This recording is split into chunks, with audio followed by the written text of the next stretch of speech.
Hey everyone, and welcome back to The Explainer. Today we're doing a deep dive, investigative review into a product that's been absolutely everywhere lately, Audifort. If you've spent any time on US health forums or just browsing the English web, you've probably seen ads for this over-the-counter auditory supplement. They claim it naturally silences chronic tinnitus and completely supports inner ear health. But, what does the actual science say? Today we're going to break down the facts, the formulation, and the wild market forces behind these claims. Okay, let's dive straight into this. We'll start by looking at the formula, promise versus math. Then we'll map out the competitors in this crowded market. After that, we'll look at digital trust, the really concerning safety risks popping up on the secondary market, and finally, the clinical reality of what actually works.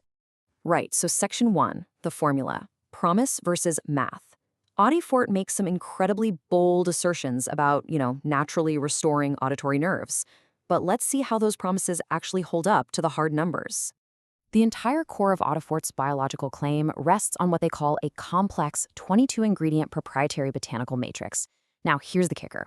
Under U.S. dietary supplement regulations, specifically DSHA, manufacturers are perfectly legally allowed to hide the exact individual weights of the ingredients inside these proprietary blends. They just list all the ingredients out and give you one total weight for the whole matrix. And here's the math drop. 200 milligrams. That is the total mass of this proprietary blend per 1 milliliter serving. Think about that for a second. Every single one of those 22 active botanical extracts and amino acids is squeezed into a single microscopic 200 milligram drop. Honestly, this reveals a stark mathematical impossibility. I mean, if you take 22 ingredients and divide them into just 200 milligrams, you're getting literal fractions of a milligram from most of these components. Take GABA, for instance. It's used for neural soothing, but it requires anywhere from 100 to 800 milligrams individually in clinical settings to actually do anything.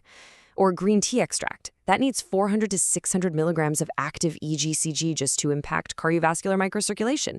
Because the entire Audifort blend weighs a measly 200 milligrams, it's physically impossible for this formula to deliver real therapeutic doses of these ingredients.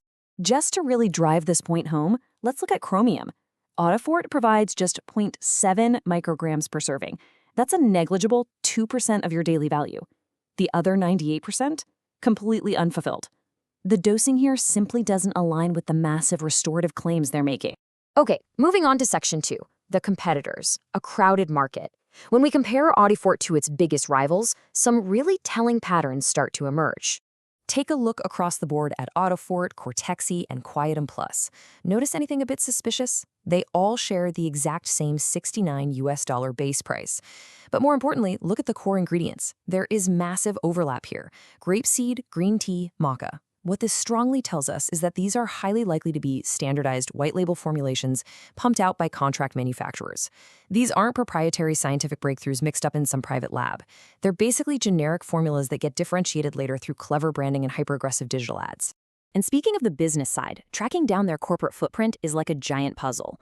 When you try to trace Audifort, you find this highly decentralized network. The payment processing is in Delaware, the corporate distributor is a commercial mail drop down in Miami, Florida, there's an alternate registry up in New York, and, get this, customer support points to an office in Juneau, Alaska.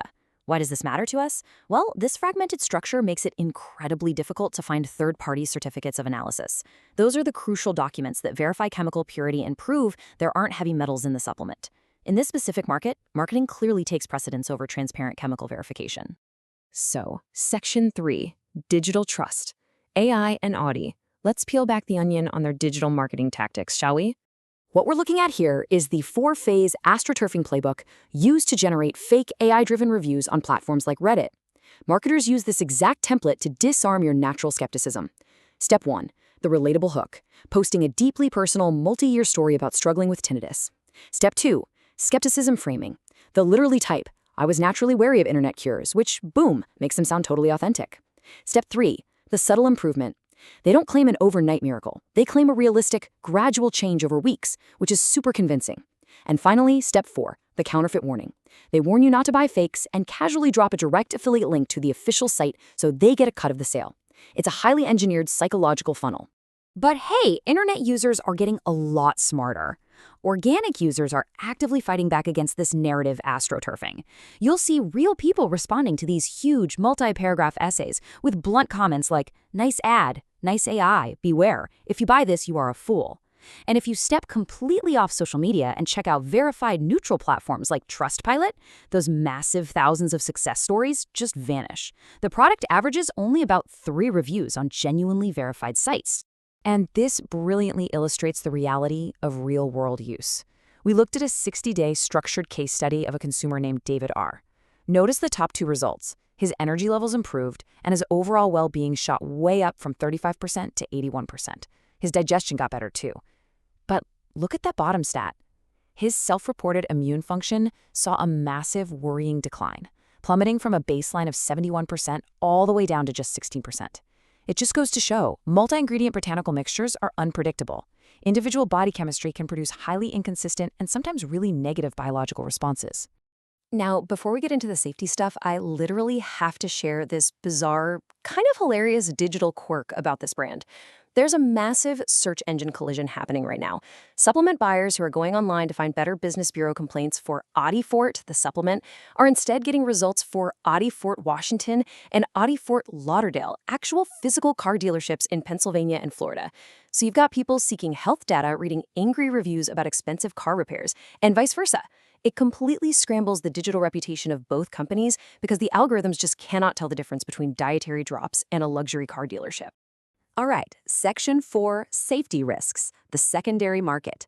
Beyond the shady marketing, there are some really severe physical risks popping up here.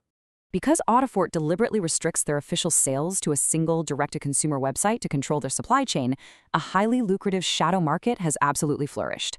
Unauthorized sellers on platforms like Amazon and eBay are listing counterfeit formulations under the Audifort name. But honestly, the real danger here isn't just that the ingredients are a mystery, it's that the usage instructions are being drastically and dangerously altered. Get this. The official Audifort product is an oral sublingual formula. You are supposed to swallow it. But third-party sellers on these secondary markets are literally printing out instructions telling consumers to apply these liquid drops directly into their ear canals. Yes, they are telling people to pour an oral supplement meant for the human mouth straight into their ears. We need to be incredibly clear about why this is a complete medical disaster. This supplement has a base of glycerin, water, and sugars like stevia and xylitol. If you put that mixture into a warm, humid ear canal, you completely disrupt its natural pH. You are essentially pouring a buffet of food for bacteria and fungi directly into your ear. This creates a sky-high risk of severe otitis externa, which you probably know as swimmer's ear, localized inflammation, and even temporary conductive hearing loss. So a benign oral supplement instantly becomes a direct source of severe physical harm and tympanic membrane damage, all because of counterfeit instructions. Let's wrap up with Section 5. Clinical reality. What actually works? It's time to look at the genuine science of hearing health. I really want to level with you here. Chronic subjective tinnitus is a persistent phantom auditory perception. The harsh reality of modern otology is that human inner ear hair cells simply do not naturally regenerate under any currently available medical interventions.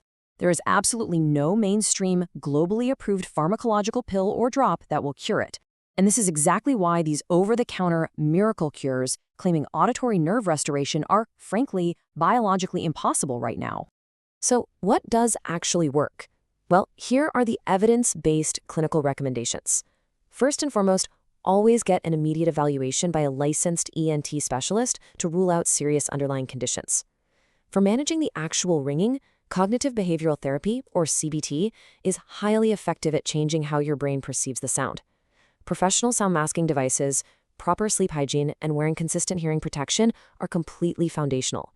Finally, while a tiny 200 milligram proprietary blend of 22 herbs won't do the trick, targeted, verified high-dose single minerals like magnesium, zinc, or vitamin B12 actually do show clinical promise for managing cellular ear health. But, and this is absolutely key, only if you have a documented deficiency. Which leaves us with this final thought for today's explainer. If a product relies on AI-generated astroturfing on Reddit, mathematical impossibilities hidden away in sub-therapeutic proprietary blends, and exist in a landscape filled with dangerous, ear-damaging counterfeits, what are you really buying? It is absolutely a question worth asking before interacting with a direct-to-consumer supplement industry. Thank you so much for learning with us today. Stay skeptical and keep seeking the facts.